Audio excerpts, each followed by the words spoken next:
स्वागत है। कल मतलब एक दिन पहले ही यूपीएससी का रिजल्ट आया और करीब 1016 बच्चों की लिस्ट में नाम आई।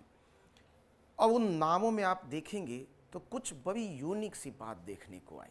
मैं उन सारी चीज़ों को लेकर प्लस साथ ही साथ अभी जस्ट तुरंत कट ऑफ भी आया है, कट ऑफ प्रीलिम्स का, कट ऑफ मेंस का एंड ओवरऑल कट ऑफ क्या रहा है।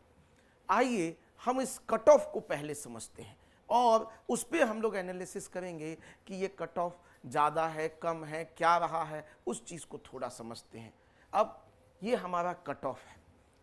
कट ऑफ आप देखेंगे तो जनरल कैटेगरी में कट ऑफ जो है मात्र 75.41। इसका मतलब है कि आप सबको पता है पीटी में 100 क्वेश्चन आते हैं, पेपर 1 में, जीएस में, और फिर सीसेट का अलग होता है।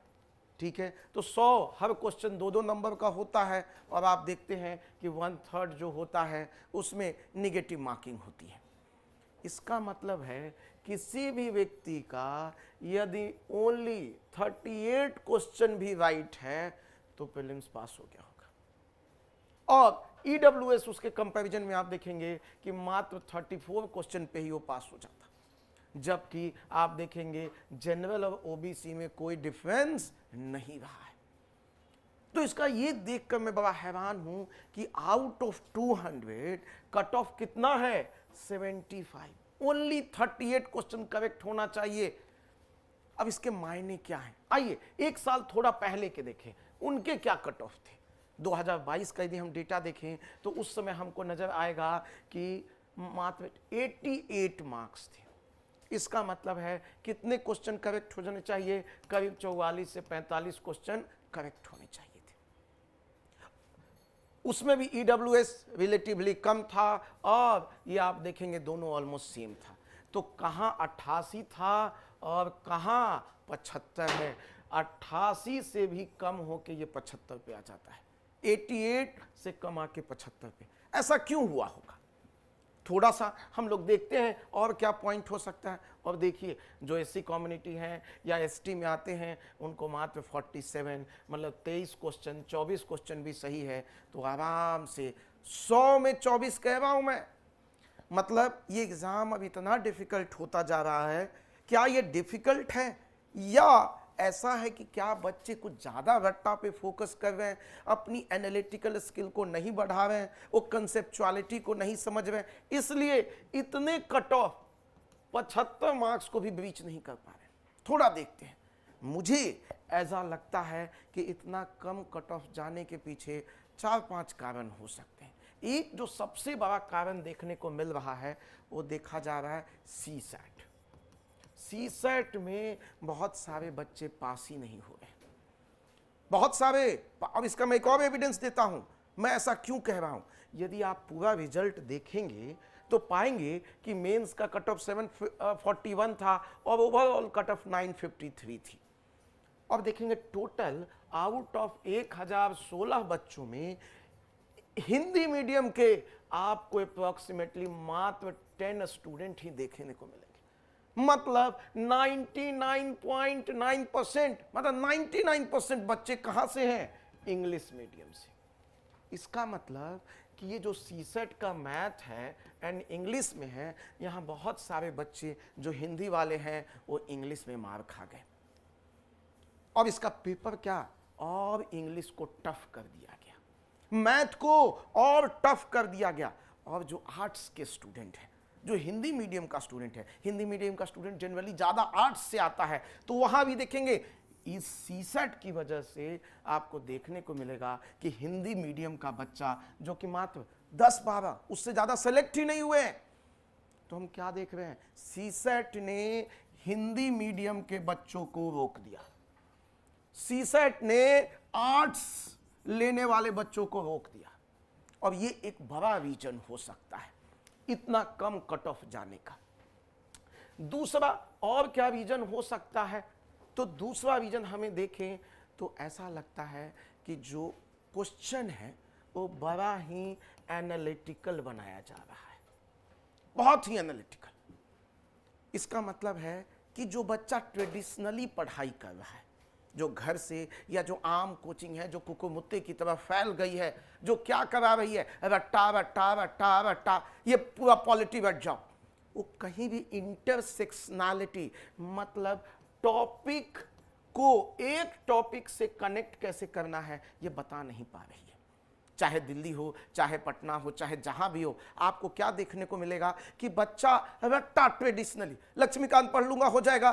अरे अब लक्ष्मीकांत पढ़ने से नहीं होगा, उसके इंटरसेक्शनैलिटी अलग अलग टॉपिक को कंपेयर करना होगा। जैसे आप मेंस के लिए क्या करते हैं, आप बहुत सारे टॉपिक को एक जगह जोड़ते हैं, अलग अलग आंसर अलग अलग टॉपिक से पॉइंट लेके आते हैं। सेम वे में पीटी में ऐसा ही हुआ होगा कि क्वेश्चन एनालिटिकल दिया और बच्चा ट्रेडिशनली रट्टा मारा हुआ है, उसका क्वेश्चन गलत हो गया।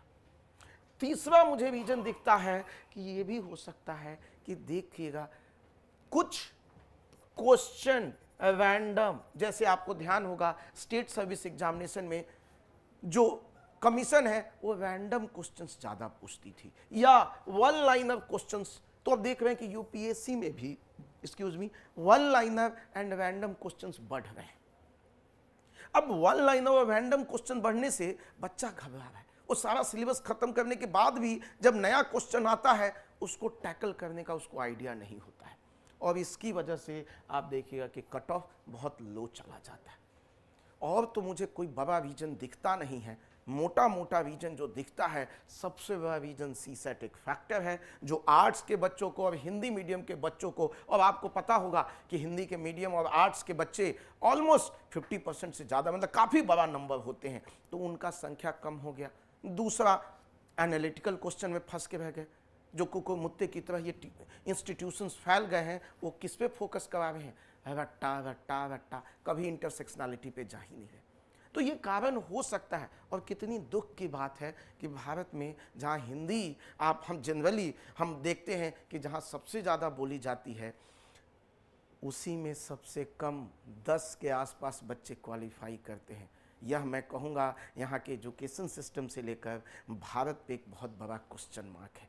और एक और आपको खास बात देखने को मिलेगी इस पूरे जब आप कट ऑफ को एनालिसिस करेंगे कि मैक्सिमम बच्चे वो कौन हैं जो क्वालिफाई किए, वो बच्चे हैं जो क्वालिफाई किए हैं जो ऑलरेडी सेलेक्टेड थे। आप टॉप 10 में देखिए, टॉप 50 में देखिएगा, जो ऑलरेडी पिछले बार आईपीएस हैं वो अब आईएएस हो गए। तो इसका मतलब ये है कि जो पुराने बच्चे हैं वो नए बच्चों को इंटर ही नहीं करने दे रहे, मैक्सिमम बच्चे वही क्या हो रहे हैं, सेलेक्ट हो रहे हैं। अब इसका मतलब है कि जब पुराने बच्चे सेलेक्ट हो गए, इसका मतलब उनका कॉन्फिडेंस और बढ़ गया, और जो नया बच्चा है वो नया सेट ऑफ क्वेश्चंस देख के डर जा रहा है। तो करने की क्या कोशिश होनी चाहिए, मुझे लगता है कि ऑलवेज आप पीटी पढ़ें, मेंस पढ़ें। पहले तो ये पीटी अलग नहीं है, मेंस अलग नहीं है, पीटी और मेंस एक समान है। दोनों को जब एक साथ लेके पढ़ेंगे तो हम इंटरसेक्शनैलिटी ऑफ टॉपिक पढ़ेंगे और हमारी थिंकिंग पावर बढ़ेगी और हमें डिसीजन लेने की क्षमता भी ज़्यादा आएगी। किसी क्वेश्चन रैंडम भी है, वन लाइनर भी है, तो हमें एक कैलकुलेटेड गेस लेने की आदत होगी, क्योंकि हमने क्या पढ़ा है, उस टॉपिक को होलिस्टिक वे में पढ़ा है rather than वन लाइनर और रट्टा मारा है विदाउट समझे उसका बैकग्राउंड।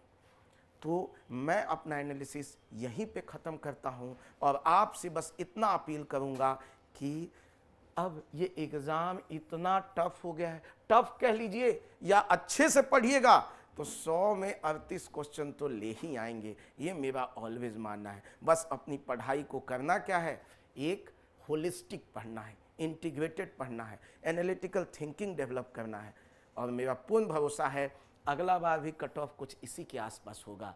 तो अगले बार के लिए तैयार हो जाइए, और धनंजय आईएएस एकेडमी इस इनिशिएटिव में आपके साथ है, कोशिश करेगी कि कम से कम 50-52 क्वेश्चन तो आप सही कर ही लें, और उसके लिए आपकी एनालिटिकल थिंकिंग को मजबूत करेगी। तो मिलते हैं बहुत जल्दी यूपीएससी की फाउंडेशन बैच से लेकर मेंस बैच तक। All the best, thank you.